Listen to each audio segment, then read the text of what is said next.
সোমবার ছাত্র জনতার গণ আন্দোলনের মুখে প্রধানমন্ত্রীর পদ থেকে শেখ হাসিনার পদত্যাগের পর দেশত্যাগ এবং দেশবাসীর উদ্দেশ্যে সেনাপ্রধানের দেওয়া বক্তব্য শুনেই সারা দেশের মতো কুমিল্লার লাকসাম ও মনোহরগঞ্জ উপজেলায়ও মুক্তিকামী ছাত্র জনতা রাস্তায় নেমে আসেন।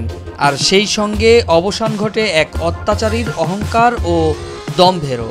বলছি সাবেক স্থানীয় সরকার পল্লী উন্নয়ন ও সমবায় মন্ত্রী মোহাম্মদ তাজুল ইসলামের কথা। হাসিনার বিদায়ের পরপরই বিক্ষুব্ধ জনতা মনোহরগঞ্জের পোঙ্গাও গ্রামে অবস্থিত তাজুলের আলিশান বাড়িতে ব্যাপক ভাঙচুর চালায়। একই সময় ভাঙচুর, লুটপাট ও অগ্নিসংযোগ করা হয়েছে লাকসামের পাইকপাড়ায় অবস্থিত তাজুলের আরেকটি বাড়িতেও। এ সময় বিক্ষুব্ধ জনতা সহ সাধারণ মানুষ বলতে থাকে, দীর্ঘ ১.৫ যুগ পর জালিমের হাত থেকে মুক্তি পেয়েছে লাকসাম ও মনোহরগঞ্জের উপজেলার মানুষ। নিজেকে লাকসাম ও মনোহরগঞ্জের প্রভু ভাবা তাজুলের বিদায়ে দুই উপজেলার প্রত্যন্ত অঞ্চলের সাধারণ মানুষ মিষ্টি বিতরণ করেছেন। রাজনীতিতে আসার পর তাজুল প্রথমবার এমপি নির্বাচিত হওয়ার পর থেকেই নিজের ফল পাল্টাতে শুরু করেন। সেই সময় থেকে নিজেকে স্যার ডাকতে বাধ্য করেন দলের নেতাকর্মী সহ সাধারণ মানুষকে। একটা পর্যায়ে এসে তাকে স্যার বলে সম্বোধন না করলে রাগ করতেন তিনি। এমপির পদে বসে আওয়ামী লীগের ত্যাগী নেতাদের কোণঠাসা করে তাজুল বিস্তার করতে থাকে নিজের সাম্রাজ্য, গড়ে তোলেন নিজস্ব সন্ত্রাস ও ক্যাডার বাহিনী। ২০১৮ সালে দ্বিতীয়বারের মতো এমপি নির্বাচিত হয়ে আরও বেপরোয়া হয়ে ওঠেন তাজুল। নিজেকে ভাবতে শুরু করেন লাকসাম ও মনোহরগঞ্জ উপজেলার একক মালিক। ২০১৮ সালে বিতর্কিত নির্বাচনে এমপি নির্বাচিত হওয়ার পর এলজিআরডি মন্ত্রী হিসেবে দায়িত্ব পান তাজুল। তখনই অহংকার ও দম্ভের চূড়ান্ত পর্যায়ে পৌঁছেছেন তিনি, যেন তিনি লাকসাম মনোহরগঞ্জের সম্রাট আর বাকি সবাই গোলাম।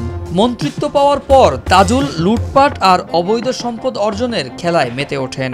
তাজুলের সম্পদ কি পরিমাণ বেড়েছে ২০১৪ থেকে ২০১৮ এবং গত ৭ই জানুয়ারি হওয়া নির্বাচনের আগে নির্বাচন কমিশনে জমা দেওয়া হলফনামা বিশ্লেষণ করলেই তাজুলের সম্পদ অর্জনের কিছুটা চিত্র আন্দাজ করা যায়। ১০ বছর আগে ২০১৪ সালে নির্বাচনে হলফনামায় দেওয়া তথ্যে তার মোট সম্পদের পরিমাণ ছিল ১৬ কোটি টাকার কিছু বেশি।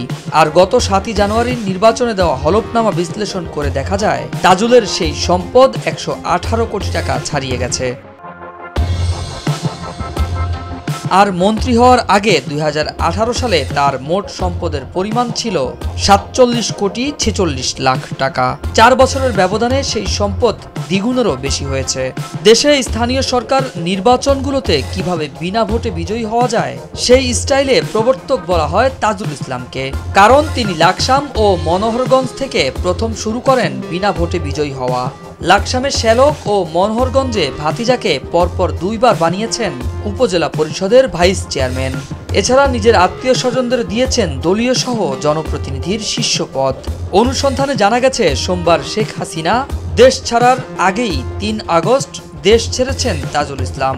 তবে বর্তমানে তাজুল কোন দেশে রয়েছেন সেই তথ্য পাওয়া যায়নি। এসব প্রসঙ্গে জানতে কোনোভাবেই তার সঙ্গে যোগাযোগ করা সম্ভব হয়নি। নাইমুর রহমান, ভোরের পাতা।